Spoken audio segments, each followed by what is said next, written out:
الحمد لله وبه نستعين على أمور الدين والدنيا والصلاة والسلام على رسول الله وعلى آله وصحبه أما بعد فيقول الله تبارك وتعالى إن الذين قالوا ربنا الله ثم استقاموا إن الذين قالوا ربنا الله ثم استقاموا تتنزل عليهم الملائكة ألا تخافوا ولا تحزنوا وأبشروا بالجنة التي كنتم توعدون. إخوة الأعزاء، waxaan bilaabaynaa in sha allah darsigeenii labaad ee ku saabsanaa mowduuceeni magaciisu ahaa islaamka iyo nabadda, alislaam wassalaam. waxaan ku caddaynaa in sha allahu tacaala diinta islaamku in ay tahay diin raxmad ah, in ay tahay diin nabadgeliyo, in ay tahay diin ilaahay makhluuqiisa oo dhan khayr iyo wanaag u ah, in ay tahay diin mar kasta oo lagu dhaqmo iyo mar kasta oo loo dhowaado wanaagga iyo khayrka iyo horumarka uu joogto noqonayo.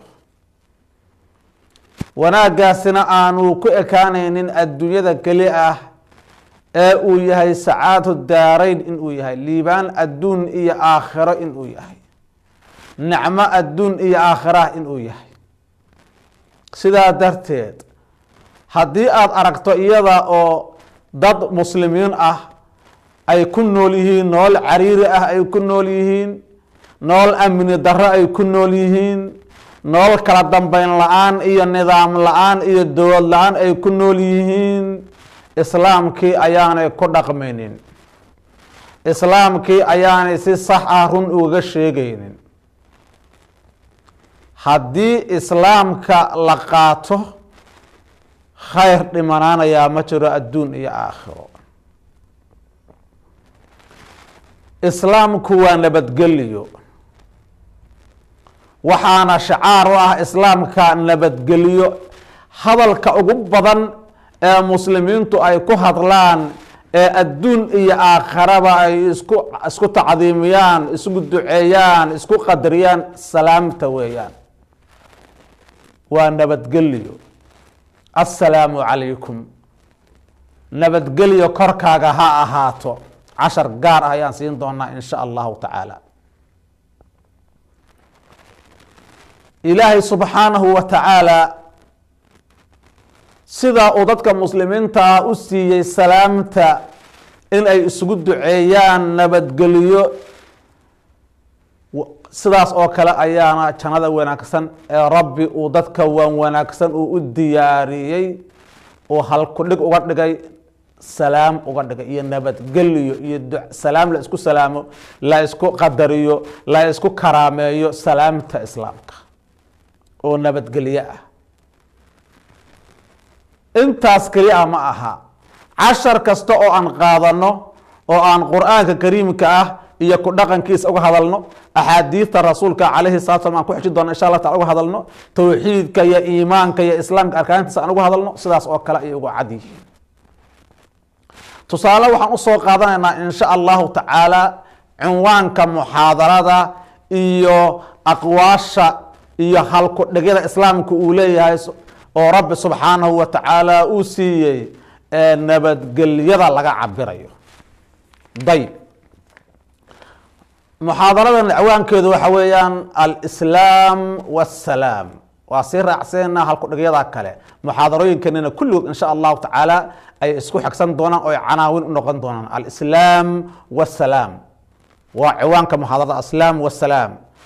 alislaam huwa asalaam wa mustamadu min asalaam فالله عز وجل هو السلام فالله عز وجل هو السلام الملك القدوس السلام. وفي صحيح البخاري ومسلم إن الله هو السلام والدين عند ربنا الإسلام، إن الدين عند الله الإسلام وهو دين الأمن والسلام، يهدي به الله من اتبع رضوانه سبل السلام، يهدي به الله من اتبع رضوانه سبل السلام. وتحية الإسلام هي السلام.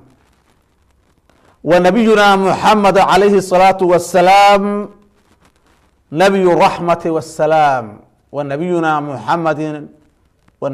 محمد عليه الصلاة والسلام نبي الرحمة والسلام.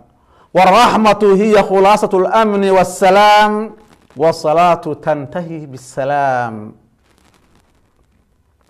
وتحية الإسلام هي السلام، وتحية أهل الإسلام في الدنيا السلام، وفي الآخرة السلام. أفشوا السلام تدخل الجنة بالسلام، تدخل الجنة بالسلام.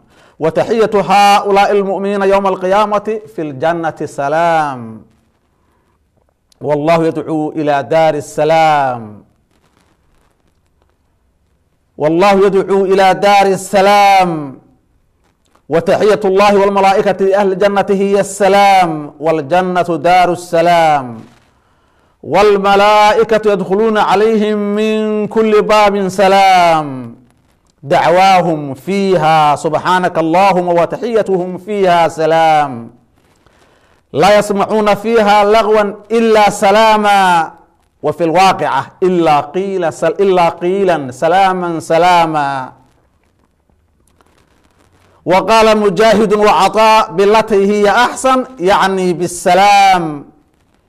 وعباد الرحمن الذين يمشون على الأرض هونا وإذا خاطبهم الجاهلون قالوا سلاما، أولئك يجزون الغرفة بما صبروا ويلقون فيها تحية وسلاما. وتسليم الملائكة في ليلة القدر السلام، وتسليم الملائكة في ليلة القدر السلام. وعن مجاهد قال أي من كل أمر سلام، اللهم أنت السلام ومنك السلام. الله أكبر. diinta islaamka qofkii fahmayey waa diin dhiirigelisay, tawjiihisay, dadka ku hagtay, ku hanuunisay nabadgelyada ilaahay subxaanahu wa tacaala. asmaadiisii ayaa waxaa ka mid ah assalaam. ilaahay wuxuu raadi ka yahay nabadgelyada. ilaahay ma ogola nabadgelyo darada, ma ogola rabbi subxaanahu wa tacaala. nabigeena muxamed sala allahu calayhi wasalam salaadii waajibka ah waxaan lakuga dhex jideeyey inaan niraahno assalaamu calayka ayuha nabiyu waraxmat ullaahi wabarakaatuh, inaan niraahno. nabigeena muxamed sala allahu calayhi wasalam in aanu ku tacdiimino, ku qadarino, ku ammaano, ugu ducayno salaamta oo ilaahay subxaanahu wa tacaala uu qur'aankiisa kariimka ah nagu faray. ina allaha wamalaa'ikatahu yusaluuna cala nabiy ya ayuha aladiina aamanuu saluu calayhi wasalimuu tasliima. allahuma sali wasalim wabaarik calayh. ayib, ilaahay jannadii ayuu ku magacaabay daaru salaam. kitaab si kasta oo cilmi culamada u akhriyaan, si kasta oo hadal loogu hadlo, shayga ugu badan ee la yidhaahdaa waa salaam. sababtoo ah laba qof oo kasta oo muslimiina iska soo horbaxda waxaa loo suneeyey inay is yidhahdaan assalaamu calaykum, waxaana waajib in la radiyo oo la yidhahdo wa calaykum assalaam lagu radiyo. ayib, sidaa awgeed qof kasta wuxuu islaamka kaga wanaagsan yahay oo uga khayr badan yahay. qof kasta oo culamo ah wuxuu khayrkiisu uu ku muuqanayaa in laga helo nabadgelyo in uu bixiyo. dadka ahlu khayrka ay ka nabad galaan, makhluuqa ilaahay ay ka nabad galaan, dadka uu ku tarbiya nabadgelyada dadka uu ku tarbiyeeyo. markaas ayuu qofku nabadgelaya adduun iyo aakhira uu nabadgelaya in sha allahu tacaala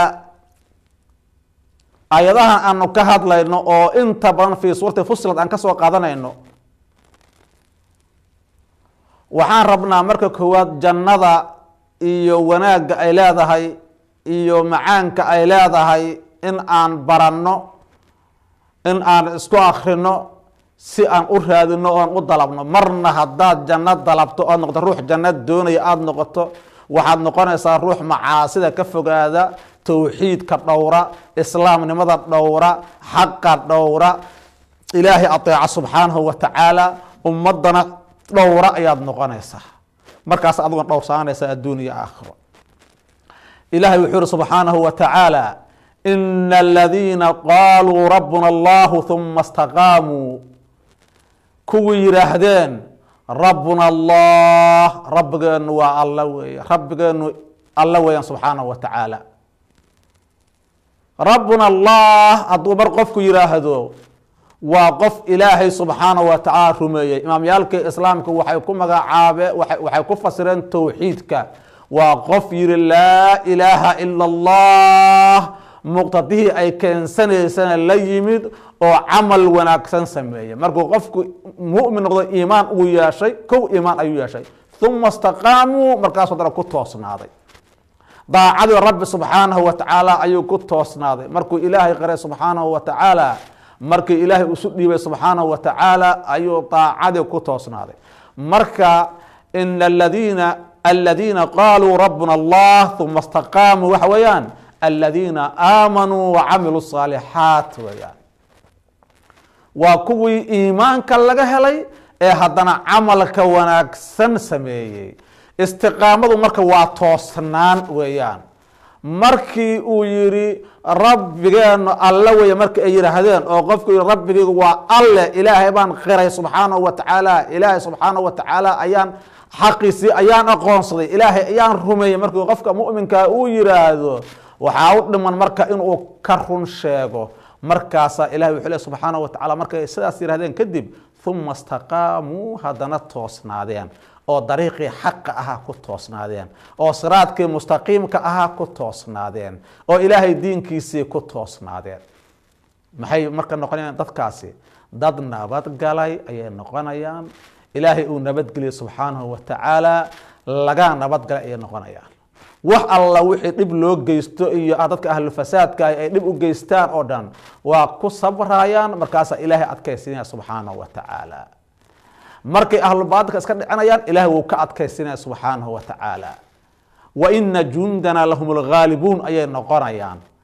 marnaba ma dayacmayaan qofka mu'minka waxaa laga rabaa marka inuu noqdo dadka ilaahay uu yihi ina aladiina qaaluu rabbuna allah uma istaqaamuu istiqaamada salafka suubani waxay ku ducaysan jireen istiqaamada sababtoo ah karaamo ka weyn in la gaaro istiqaamo karaamo ka weyne ma jirto istiqaama wuxuu ilaahay siiyaa subxaanahu wa tacaala dadka inta ay ilaahay diinkiisii bartaan haddana ku camal falaa iyo dadka aqoontuba ku yaraatay ee dadkaas raaca haddii aad diinka oo dhan barato oo camalfalkii lagaa waayo oo naxariistii lagaa waayo diinkii istiqaamadii baa kaa maqan markaa ilahay istiqaamada siiyo subxaanahu wa tacaala dadka marka inta ay ilaahay subxaanahu wa tacaala u hoggaansameen camalkii wanaagsanaa sameeyeen oo istiqaamadii la yimid oo karaamada ilaahay uu siiyey subxaanahu wa tacaala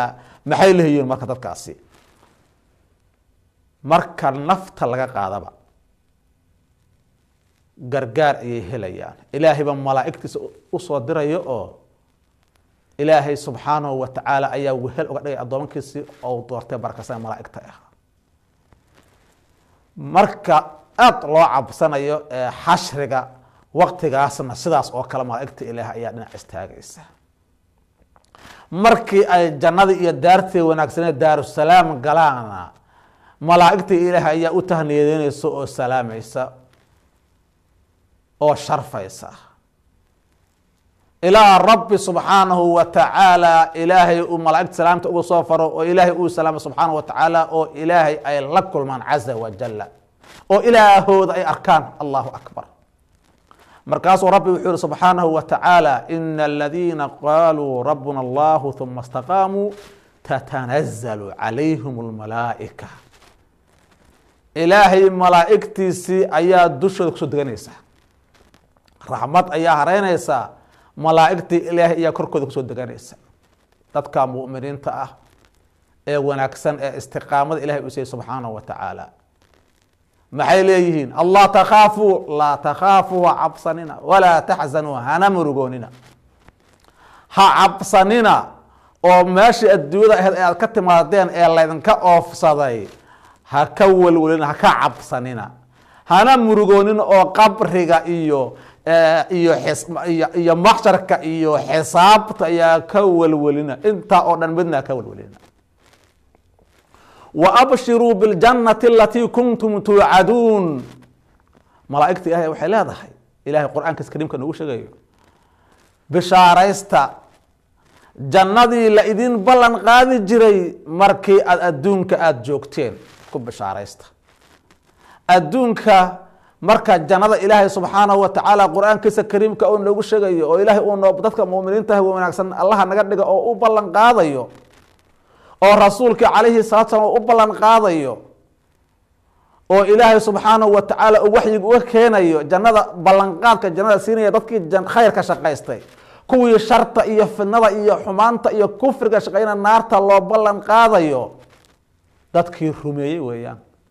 haddaad inkirto oo aad kulli inkirto waa kufri. haddii aad camal xun sameynaysidna yaqiintaa kugu yar.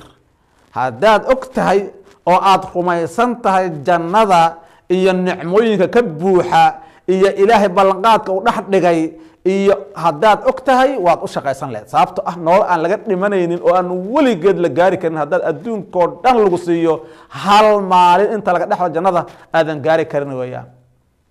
waxaad ka cabsan lahayd naarta, cadaabka rabbi subxaanahu wa tacaala oo dadka dambiilayaasha ah lagu ciqaabo iyo mujrimiinta lagu ciqaabo, waad ka cabsan lahayd. marka intaas la helo oo qofka uu noqdo qof naar ka cabsanaya oo janno dalbaya oo ilaahay raadi ahaanshihiisii dalbaya, dhibkiisu wuu yaraanaya. qof naxariistiisa ayaa haalib noqonaysa, dhibkiisa iyo fasaadkiisa iyo dulmigiisuna wuxuu noqonayaa mid aad u yar oo haddii uu dhacana laga toobad keeno ayuu noqonaya. marka wa abshiruu biljannati alatii kuntum tuucaduun, rabbi subxaanahu wa tacaala muxuu ka hormariyey oo malaa'igtiisii ay ku dhawaaqeen? allaa takhaafuu walaa taxzanuu. halkan in aan eegno weeyaan. allaa takhaafuu walaa taxzanuu. marka tafaasiirta qur-aanka kariimka imaamyaalka mufasiriinta aad fiirisid, tafaasiirta mufasiriintii saxaabada, taabiciinta, salafu saalixi, imaamyaalkii waddada raacay, marka aada fiiriso tafaasiirtooda waxaad arkaysaa kala horumarintaas macnaha weyn ee ku jira. haddii dadkii loo ballan qaaday suubanaa meel wanaagsan oo janno la yiraahdo oo nicmo ilaahay uu ka buuxiyey oo nicmo ilahay uu ku dhamaystiray haddii loo socdo, waxaa jira wax laga maarmaan ay tahay in laga helo. waa inaan meeshaa cabsiya ka jirinin. haddii kale raaxadii way dhiman tahay, nicmadii way dhiman tahay, jannanimadii way dhiman tahay.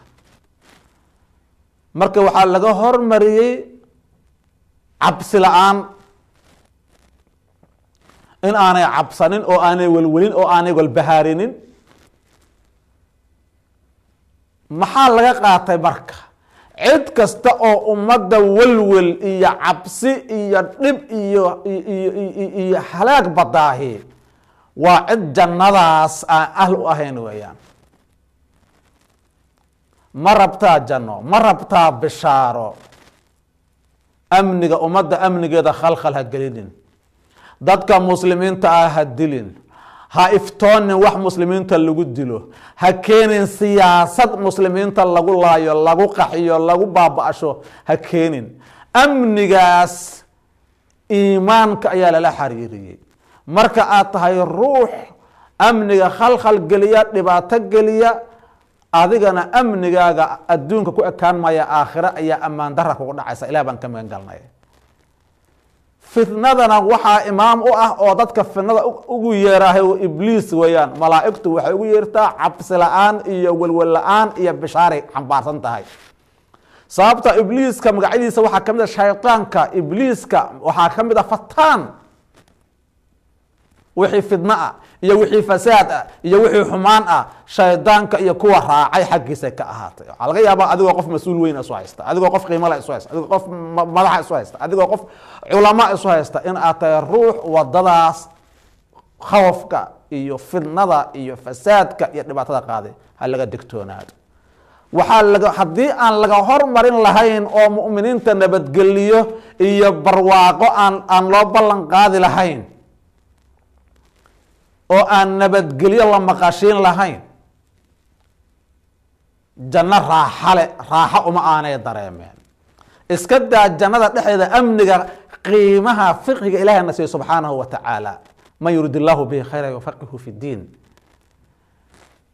jannada dhexdeeda fiqhiyada waa weyn oo laga helaya waxaa ka mid ah waxaa loo diiday dhexdeeda xataa hadallada oo yaryar oo maalayacniga ah dadka lagu wareer dadka lagu mashquuliyo oo iska dhaaf dembi iyo iska daadil iyo waxaa iska dhaaf wax yar oo xadgudub ah in laga maqlo dhexdeeda lama ogola laa yasmacuuna fiiha laqwan walaa ta'hiima ma laga maqlayo maxaa laga maqlaya ilaa qiilan salaaman salaama fiiri ma loo ogola jannada dhexdeeda halku dhig iyo hadal xataa aan ahayn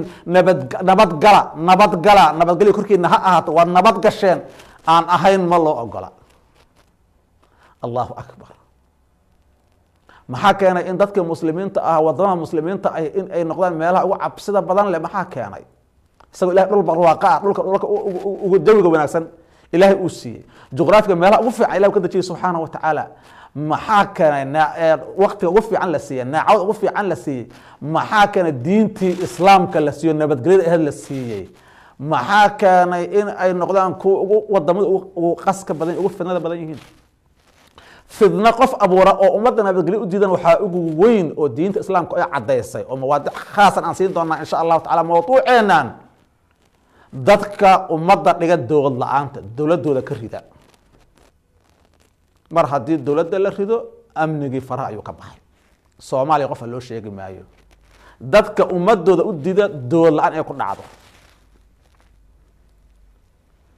madaxda fidnooyinka abuura fasaadka abuura musuq maasuqa iyo cadaaladda iyo xumaanta iyo dilka iyo xoog sheegashadii caarsiga isticmaala shacabka madaxnimo la dirirka iyo madax dilista iyo madax fidna kufurista sameeya labadaas qayboodba labada islaamku ma ogola ummadda waxay u baahan yihiin waa ummadaas ilaahay uu siiyey diinka nabadgelyada ah waana ummadaas ilaahay u ballanqada daarta nabadgelyada ah adduunkana ilaahay subxaanahu wa tacaala nabadgeliyo korkiina ahaato uga dhigay halkudhiga uga dhigay ummadda sidaas ah inay ahaato ummadda keliya ee fidnada ku nool ee kuwii diinka aan lahayn ay ka fidno badnaadaan fahm daro diineed weeyaan axbaabii fillaah ilahay aan ka cabsana subxaanahu wa tacaala وأbشirوا بالجنة التي كنتم توعدون maxay ku xijiyeen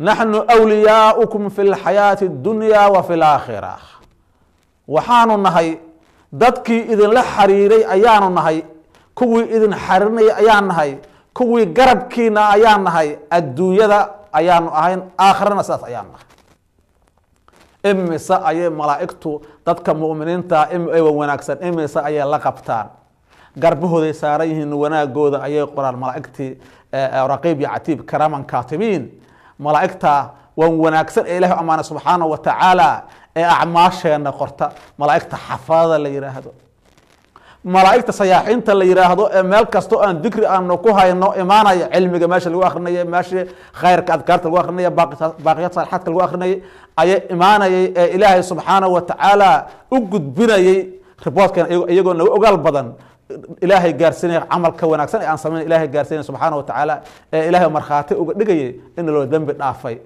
oo ilaahay radiis aan helna subxaanahu wa tacaala malaa'igtii waxaa kamid a laylatulqadriga salaamta noola soo degaysay. jibriil ayaa kamid a oo waxyiga rasuulka noogu soo dhiibay sala allahu alay slm ilahay ugu soo dhiibay oo rasuulkana waxyiga u keenayay. laylatulqadriga habeenkaa khayrka badan waan ka hadli doonaa insha allah soo degayay iyaga oo salaam la soo degaya iyo nabadgelyo ummadaas ilahay uu siiyey subxaanahu wa tacaala fi dunya waalaakhiraat.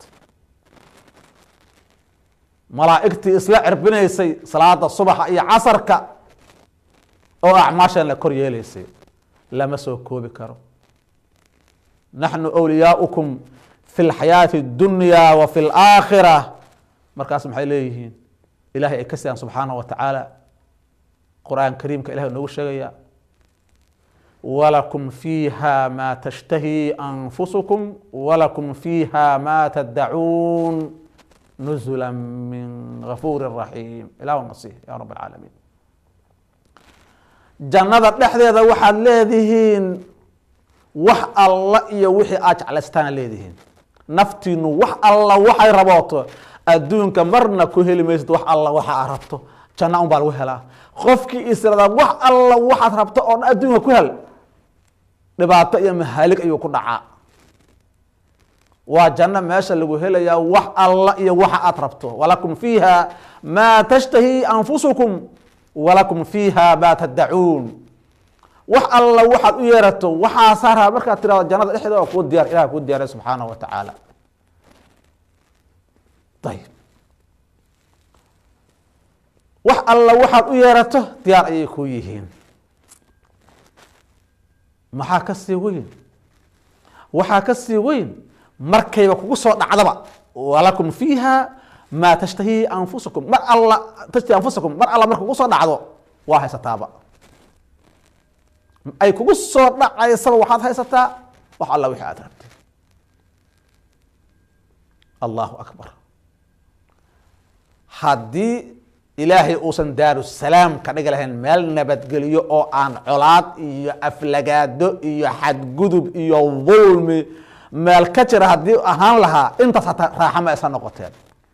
laakiin ilaahay makhluuqa o dhan abuuray ayaa abaalmarintiisii diyaariyey. janno ayuu ka dhigay. waxaa ka sii weyn raadi ahaanshihi rabbi subxaanahu wa tacaala. ilaahay baa muuminiinta qaabilaya oo ka raadi noqonaya.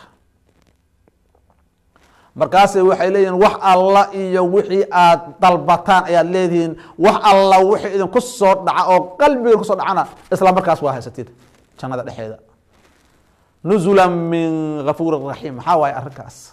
nicmadaas weynanka badan maxay tahay? waa martisoor, waa martiqaad ka ahaaday allaha gafuurka ah oo raxiimka ah, allaha dembi dhaafista badan ee naxariista badan. fiiri axbaabi munaasabaadka diinta islaamka, fiiri qur-aankeena kariimka ah, fiiri axbaabi fillah. waxaa asmaada loo soo doortay rabbi subxaanahu wa tacaala wan wanaagsan gafuur iyo raxiim oo kamid a magacyada rabbi subxaanahu wa tacaala. jannadan wuxuu ku helayaa qofka mu'minka ahi ilaan macsuum ma aha rususha unbaa ah. nabiy llaahi maxamed iyo ilah rusushiisa kuwan baa macsuumiin ah. wuxuu ku helayaa in khada'ii ka dhacay iyo dembigii ka dhacay in loo dhaafay. kow markaas haddana ilaahay u naxariista subxaanahu wa tacaala. labadaas dembi dhaafka iyo naxariista ayuu qofku ku helayaa jannadaas oo ilaahay leeyahay subxaanahu wa tacaala. wax alla waxa aad dalbataan ayaad leedihiin. wax alla waxaa idinku soo dhaca. allahu akbar. marka ilahay haddana wuxuu mar kale noo sheegay intaa oo dhan maxaa lagu helay? maxaa lagu helay? istiqaamada rabbi subxana wa tacala. aliimaanu billah rabbuna allah laa ilaaha ila allah. uma istaqaamuu. markuu ilaahayba adduunka adiga oo doortay intaa adiga oo jooga oo intaa kuu doortay ayaa nicmadaas weyn heshay. mar kale haddana ilaahay subxaana wa tacala wuxuu ku soo celinayaa isla aayadda ku xigta waxa lagu helayo iyo camalka lagu helayo raxmadda ilaahay subxaana wa tacala iyadoo ay la xiriirto in jannooyinka ilaahay la helo subxaana wa tacaala oo bishaarooyinkaa la helo. waman axsanu qawla miman dacaa ila allah wacamila saalixan. rabbi subxana wa tacala waman axsanu qawla miman dacaa ila allahi wacamila saalixa faqaala inanii min almuslimiin. allahu akbar. ilahay wuxuu yihi subxaanahu wa tacaala yaa ka hadal wanaagsan ruux dadka ugu yeeray diinta rabbi subxaanahu wa tacaala. dadka diintii ilaahay iyo daacadiisii ayuu dadka ugu yeerayaa. uguma yeerayo fitna, uguma yeerayo fasaad, uguma yeerayo dulmi, uguma yeerayo qabyaalad, uguma yeerayo khiyaana, dulmi iyo isbahaysi isgurubaysi baatil ah oo dhan uguma yeerayo. wuxuu ugu yeerayaa ilaahay diinkiisa ayuu ugu yeerayaa. markaas haddana muxuu leeyahay inanii min almuslimiin, anigu waxaan ka mid ahay dadka ilaahay u hogaansamay subxaanahu wa tacaala.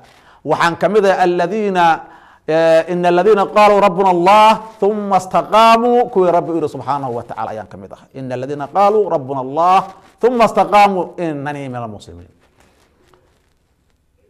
aad ayay u wanaagsan tahay qofka mu'minka ah. dadka muxuu ugu yeerayaa camalkii wanaagsanaa, inay camal wanaagsan sameeyaan ugu yeerayaa. ilaahay diinkiisa ayuu ugu yeerayaa. markaas dana wuxuu leeyahy anigu waxaan kamid ahay kuwii hogaansamay oo rabbi subxaanahu wa tacala ateecay, oo rabbi u hogaansamay tabaaraka wa tacaala, amarkii ilaahay qaatay caza wajal. muslimnimadii ayuu ku faanaya. waxaa ugu weyn nabiyullaahi maxamed sala allahu calayhi wasalam.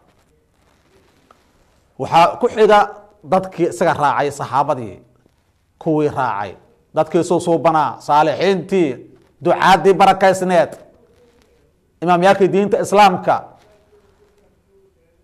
axbaabii aan ku baraarugno wa qaala inanii min almuslimiin aan ku baraarugno. waxaan ugu baraarugnaa in muslimnimada lagu faano waa in dadka muslimiinta ahi ay diintii islaamka ku camal falaan. diintii islaamka in ay ka muuqato, dhaqankaas inuu ka muuqdo. laakiin haddii sida hadda muslimiinta ka muuqanaysa ay fidno iyo dagaalo iyo qabyaalad iyo isnac ay ku jiraan, dadkii aan aqoonta diinta islaamka aanu lahayn, weliba thaqaafadaha kale ku ta'auray, dadkii aan diinta aqoonta aanu lahayn, waxay arkayaan diintii, ayaad arkaysaa in ay diintiiba ay si fiican aysan u fahamsanayn, in ay muslimiinta khaladkoodii ay u malayaan khalad diinta islaamka ay leedahay. sidaasna ma aha. diinta waa in aan ka dhignaa, diinta islaamka inaan ku camal falnaa, waa in dhaqankeeda uu naga muuqdaa, akhlaaqda kariimada ah, saalixada wanaagsan ilaah na siiyo subxaanahu wa tacaala. waa sii wadana insha allah, waqtiga ayaa dhamaaday. baaraka allah fiikum wabillahi tawfiiq, wassalaamu calaykum waraxmat ullaahi wabarakaatu.